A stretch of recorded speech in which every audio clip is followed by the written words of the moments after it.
and welcome to the second wrap of the week.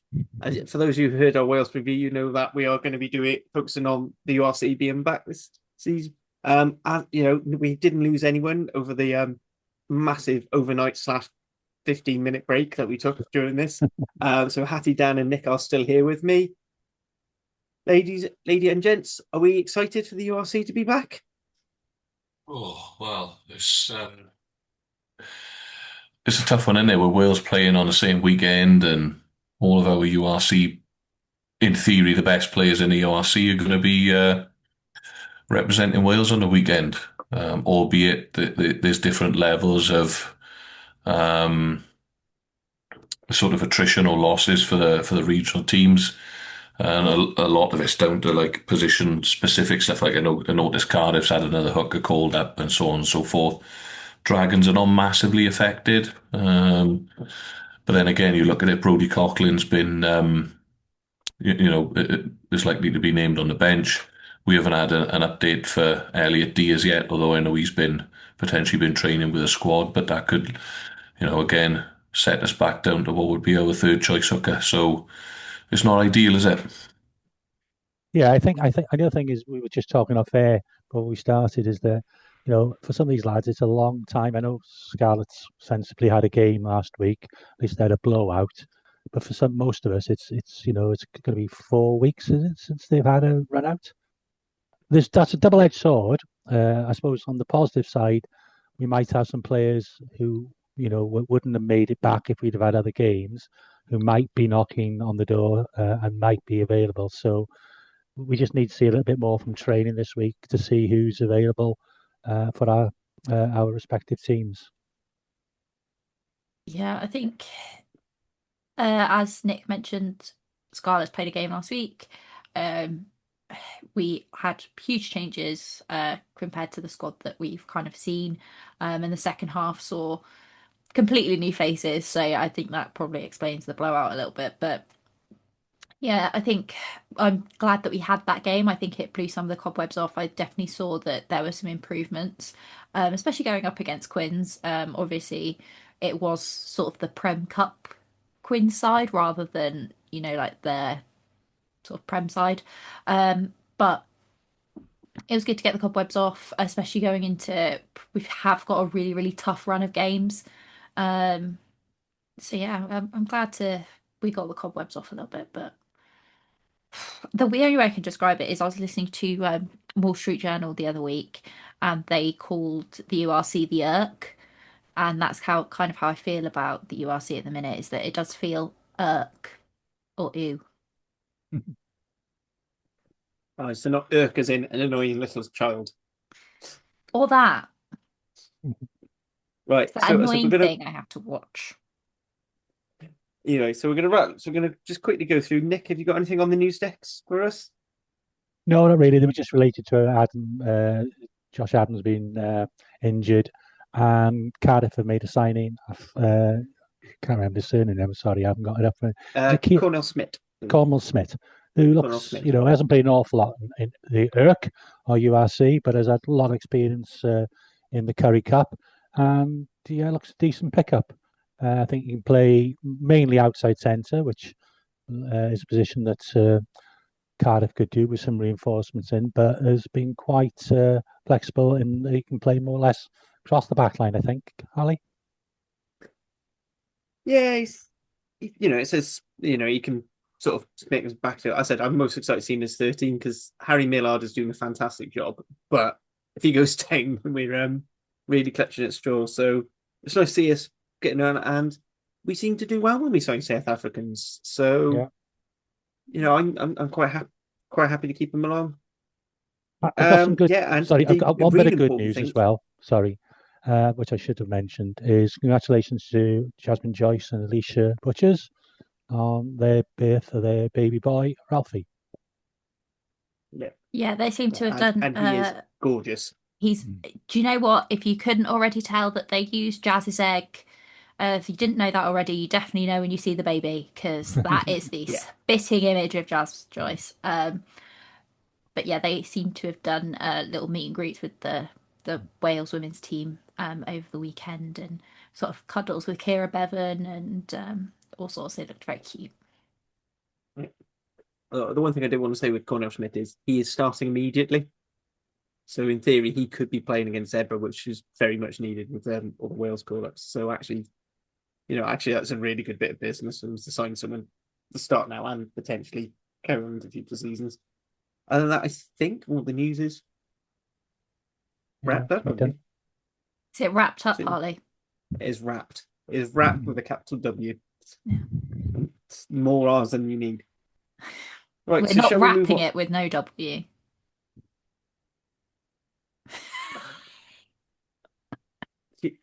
Lee, if you're listening, can we just edit this out? Because, God, it's painful. Right, moving on to start the games of the URC. So first up, we've got the Dragons hosting Leinster Friday night at 7:45. Dan, do you want to kick us off with this one? Yeah, sure.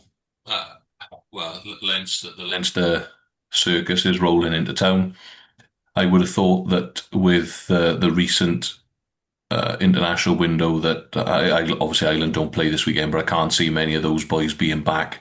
Um, they're certainly likely to be rested, especially with the level of IRFU control. So it's likely to be a Leinster B/C team, I would have thought, coming over to Rodney Parade.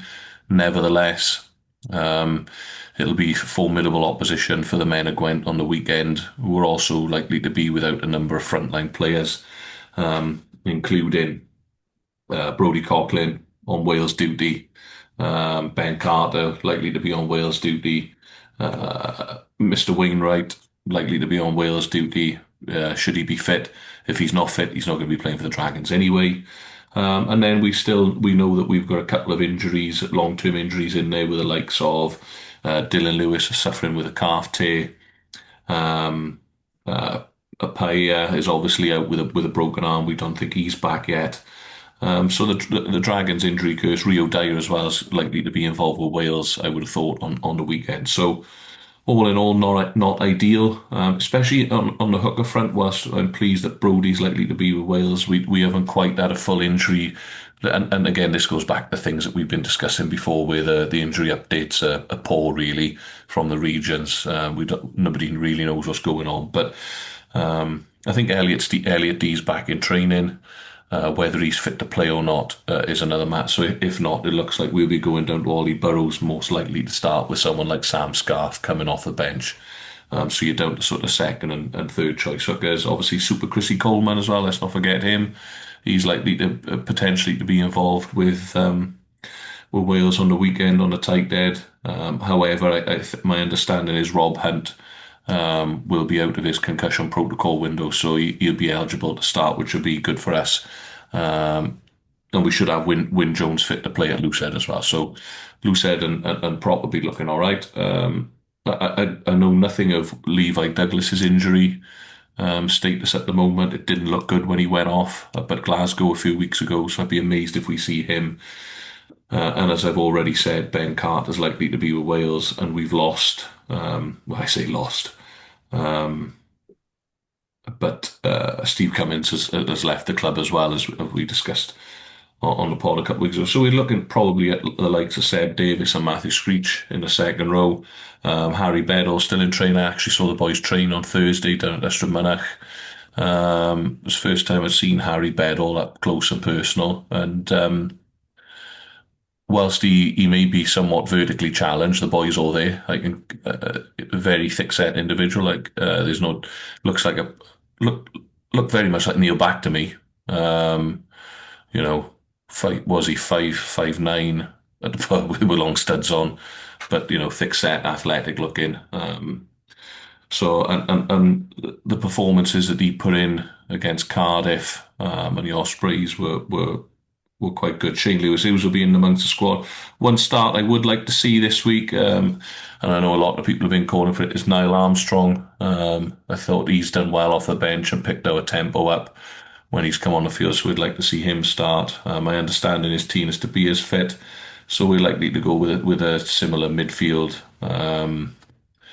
trio of Tinas, maybe Harry Ackerman if he's fit, and someone like a Nyron Owen. Finney Anisi did play for Tonga on the weekend at 13 and did okay, so maybe that's an option for us. And I'd like to see Hugh Anderson start at fullback. So, we're not, the injury problems are one thing, but add in the Wales call-ups in as well. We are a little bit thin on the ground, but Leinster will be as well. So it's going to be potentially a tale of two second string teams ultimately. And I would suggest Leinster go into EZ. If we can pick up a bonus point at the parade on Friday night, that'll be a good result for us. Yeah. Anyone want to come in on that, or should we move on to the next game? No, I'm fine. Thank you. All right, so moving on to the next game coming up is Cardiff, in a very rare occurrence where we're not playing at 7:45 in the evening. We are away to Zebra at 1 o'clock, and we'll be playing at 1 o'clock or 2 o'clock Italian time. Is it 3 o'clock Italian time? I can't remember. Is it +1 or +2 hours? 2 hours. I'm sure I'm wrong, and Our somebody in the kickoff is comments 1 will o'clock tell here. me. But yeah, as I said, I don't know. I was looking towards Nick as our I think they're an hour. Jet setter. I think they're an hour ahead. All right, so it'll be 2 o'clock their time, 1 o'clock here. All games available on Premier Sports. The S4C game will be the Scots game, if you can, for those who like to know what channels things are on. So yeah, Cardiff again played a little bit by Wales call-ups. Some key people in positions with Belcher out injured on Wales duty and Evan Lloyd going. We've really only got Dav Hughes as a senior hooker, so you're looking at dipping into the Rags / Academy to cover that. Again, Kieran Azaraf's playing well. Prop wise, we're probably a little bit light on the ground, but we do have 2 Wales internationals. So we have a Wales international and a Scotland international who we could call on in Wainwright, Sam Wainwright and Sebastian. Loose side, we've still got Corey Domachowski and Rhys Barrett, who, again, Rhys Barrett's been playing very well whenever he's turned up, so I'm not too worried about that. Teddy's still going to be a way off after talking to his lock partner, Josh McNally, and Cardiff Central last week. Lee's going to put a little box on here if anyone wants to listen to that. Back row, we're all stacked. Good news, otherwise, in injury front, Mason Grady's back in full training. So that's going to be promising for us because that sort of adds to the depth in the back three / centres with Connor Schmidt as well coming in. So looking not as strong as I'd have liked us to be, but still not. I feel like it'll still be a team that we can have no excuses. Yes, Zebra are better, but if Cardiff want to be a serious team this year and carry on that run we had at the start, we've really got to be beating Zebra, whether it is home or away. No offense to Zebra. It's just if Cardiff want to be serious and not just another also ran team, we need to be ruthless even when we haven't got our full team out. What's the news on Ed Byrne? Because he's almost been 12 months out, He should be near enough. So apparently he is near enough ready to go. I don't know if he's going to be there. I don't know if he's going to be ready. I think he'll certainly be involved in the travelling party. Whether he's on the bench or just a travelling reserve, I don't know that much detail. Again, Welsh side's not particularly, with Cardiff, we tend to sort of pick out who's on the way back from injury by looking at their training videos and see who's sort of running in what bib. Yeah. And get a sort of better idea of that. But again, Josh Manella said Ed Byrne sounds like he's near enough ready to go back. And he's very He'd be like a new signing, wouldn't he? He'd be like a new signing. Exactly. So, and I said there's an awful lot of experience. This is the sort of game that we've signed him for, really. So as I said, I think it should be. I think it's going to be a competitive game. Zebra didn't lose too many players to Italy, so I don't think they'll have too many rested. Yeah, I think it's a shame for Cardiff, to be honest, because they've done. They've had such a good start to the season. To then, go out with what is it? It will be a weakened team. There's no doubt about that. To go out to a game that they could win, if they were fully loaded. So, thanks to the WRU for that one. Yeah, absolutely. And to be honest as well, it's also, again, going back to the whole issue with the rugby calendar, which we keep going on for ages. It's just killed momentum now. And Cardiff are, we are notoriously bad starters. And having a 4-week gap just sort of just kills the momentum. We've got to then try and get it back for these next few games. I don't think that's an insurmountable challenge, though. So that's Cardiff. So we're going to move on then to the next game, which I believe, speaking of our roving reporter, Nick, you're going to be going this. So Edinburgh hosting Ospreys on Saturday at 5:30 at the Hive. Yeah, I think so. That's yeah. So go up to Edinburgh. Yeah, I was sort of hoped that this might be. Well, I think it is a big game for the Ospreys because there's certainly a game they need to get something out of and hopefully a win. I was sort of fairly confident when I didn't expect these sort of last minute calls into the Welsh squad, which will definitely weaken our pack. Even the Ospreys are starting to run out of second rows and back row players, which I know you're going to find hard to believe, but honestly, that is true. It'll be very interesting as when we come to the Scarlets to see who's had game time for Scotland is going to be released to play this weekend for both, in our case, Edinburgh, and when it comes to Scarlets, Glasgow. So I think that's going to be an issue. Who's going to get some game time?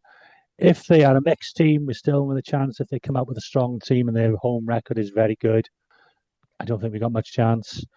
The other bit thing I'm hoping for is they think, well, this isn't as an important a game as our European Champions Cup game the following week, home to Toulon.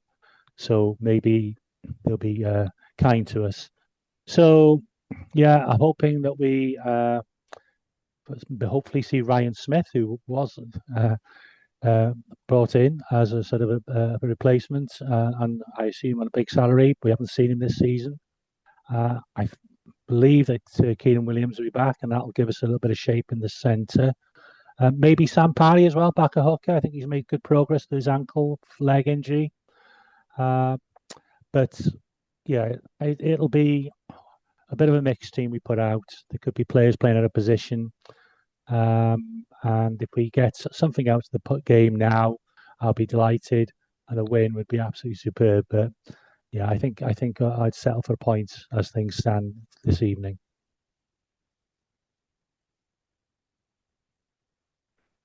Yeah, sorry, Nick. I think the Welsh regions this weekend will be looking at anything that they can pick up in terms of bonus points, etc. Be a Brucey bonus for them.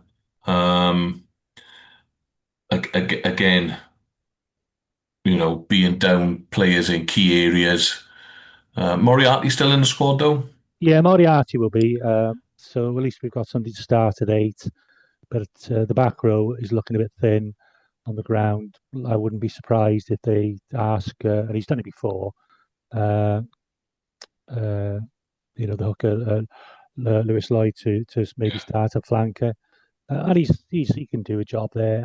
But I think losing Ratty is a loss because I think he certainly at URC level he is a good hybrid second row six. Six, yeah. I totally agree with that. There's another point that I think is important to pick up here as well is Nick's very quickly becoming the Judith Chalmers of this pod because he was only on holidays last week.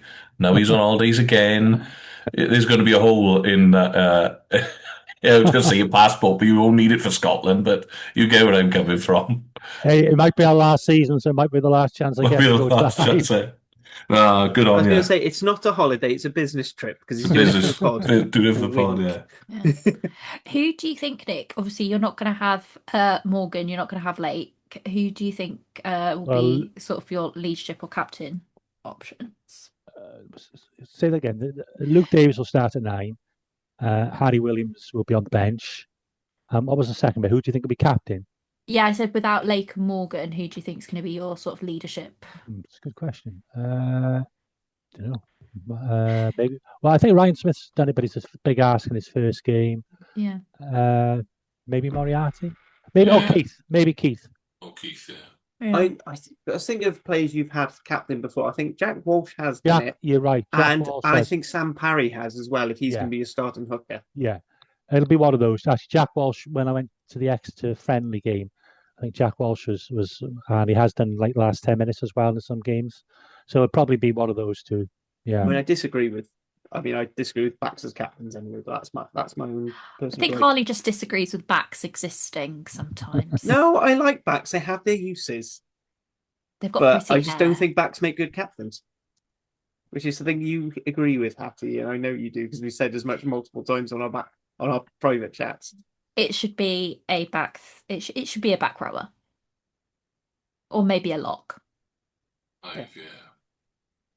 Yeah, Ideally, don't I can disagree. live with it I can live with it as long with a tight side forward. Yeah, Just absolutely. Right, so Some of the best captains have been locks, haven't they? Um, so where are the Scarlets going this weekend? we so are. Sorry, Harley. Do you want to do no, the go for intro? it. Just make me So, redundant. It's great. we're at home. We do have the stunning Cardiff slot of 7:45 um, against Glasgow.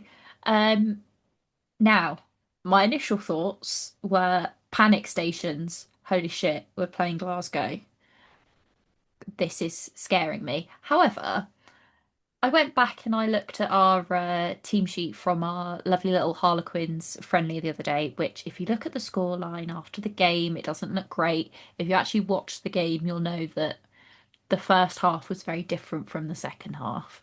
Um, and actually, like, apart from the fact that we're basically missing most of our back line and our back three has been decimated by the WRU.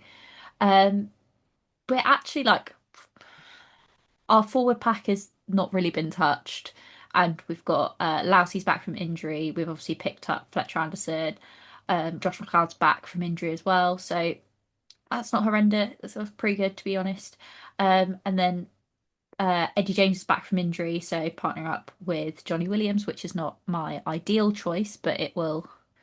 Johnny Williams exists, and he plays rugby at the Scarlets for now. Um, yeah, I think the problem really is our back three, which is unfortunate because it's the Scarlets and that's what we rely on.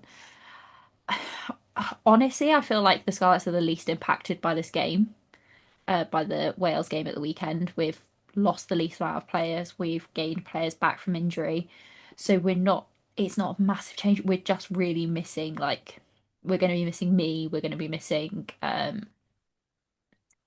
Murray and Murray, Rogers. Rogers, like our big back three players.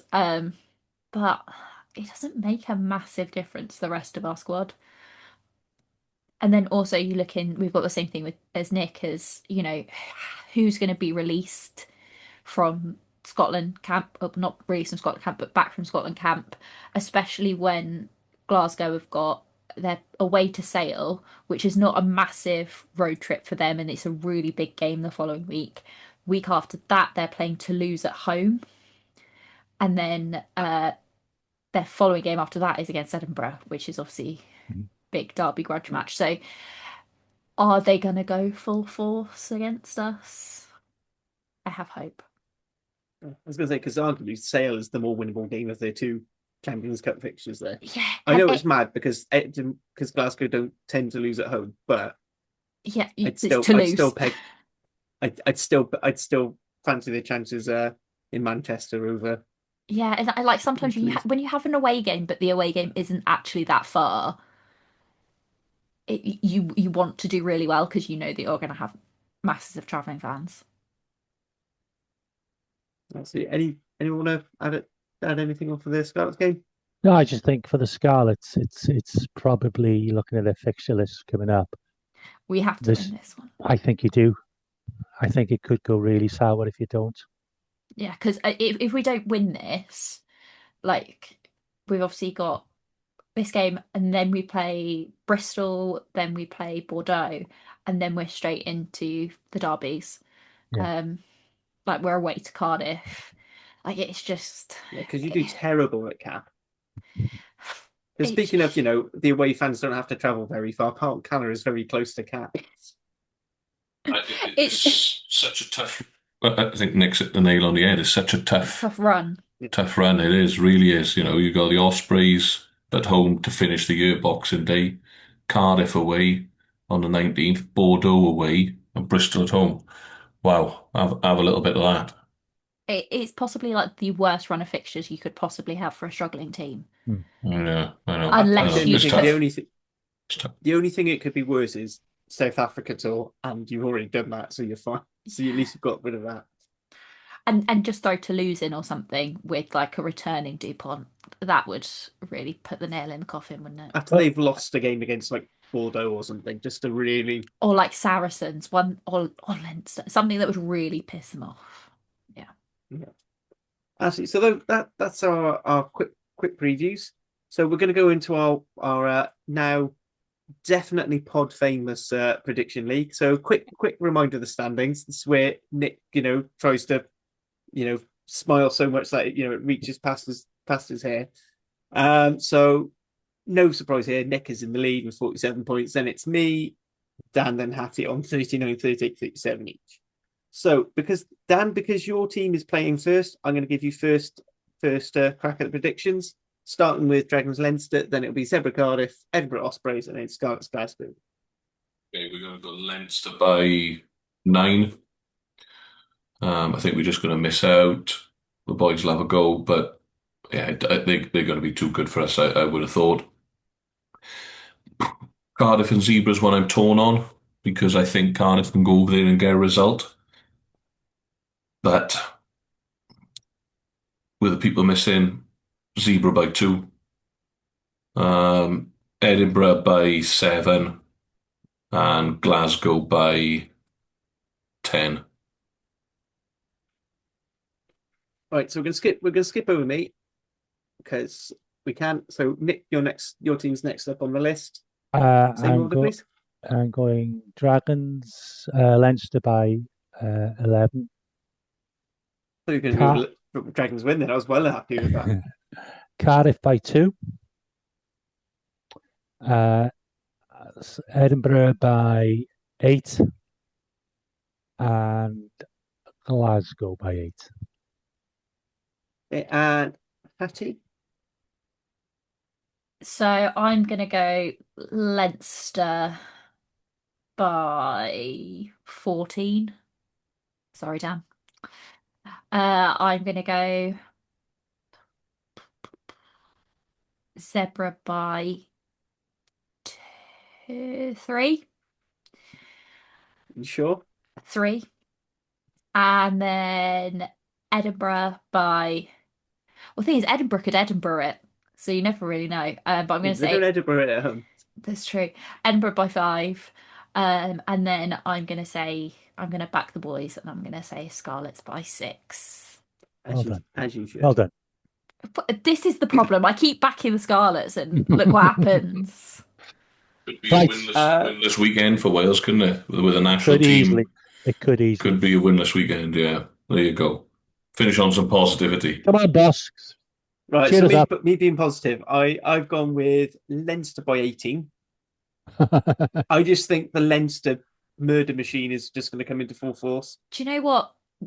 Beating Leinster at home, it just isn't for everybody. It's not quite right. No, some people can do it with the last minute Jared Evans penalty, but we don't like to talk about that. Then I've gone for Cardiff by 3, Edinburgh by 12, because I just don't see them Leinster. I don't see them Edinburghing it, and I think with how depleted the Ospreys are, I feel like they're gonna just try and wait till the Challenge Cup and regroup there. Mhm.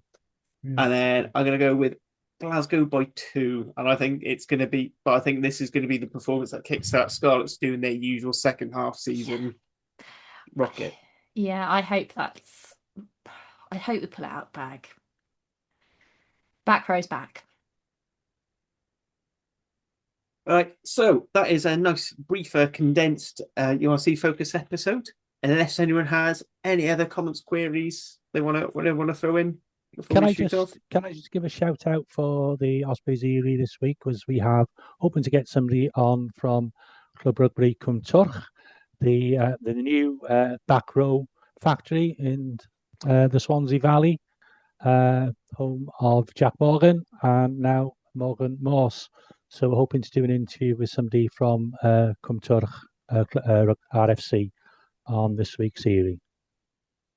So there's the plug for the Erie. I've already mentioned last week Cardiff Central did a special interview with Josh McNally. Really insightful guy. Really cares about rugby. You can tell that. And Dragon's Lair dropped an episode with Elgin Alderman talking about his his article where he went for a little tour around Wales and where he tried to find sort of some of the more grassroots thing in rugby. Good Hattie, do you know if Sausages are doing anything this week? They've got a new presenter. I can tell you that. Have you decided to do a third podcast, Hattie?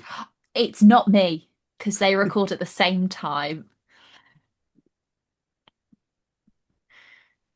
Right. So, as I said, everything. Do you want to do an Abertillery watch? Whilst I said we still got plenty of time. No game for us this weekend. We roll into to the weekend after the 6th. I think it's the 6th of December. Wow. Yeah, leading into the festive period. So yeah, there's very little local rugby, I think, in Wales this weekend. A little bit of SRC maybe, but anything below that is off due to the Wales game unless they've organised an early kick-off. So yeah, nothing for us. Right. Now all that's left to me to say is thank you, Nick. Thank you, Dan. Thank you, Hattie. And Diolch. thank you all for listening. Nostar.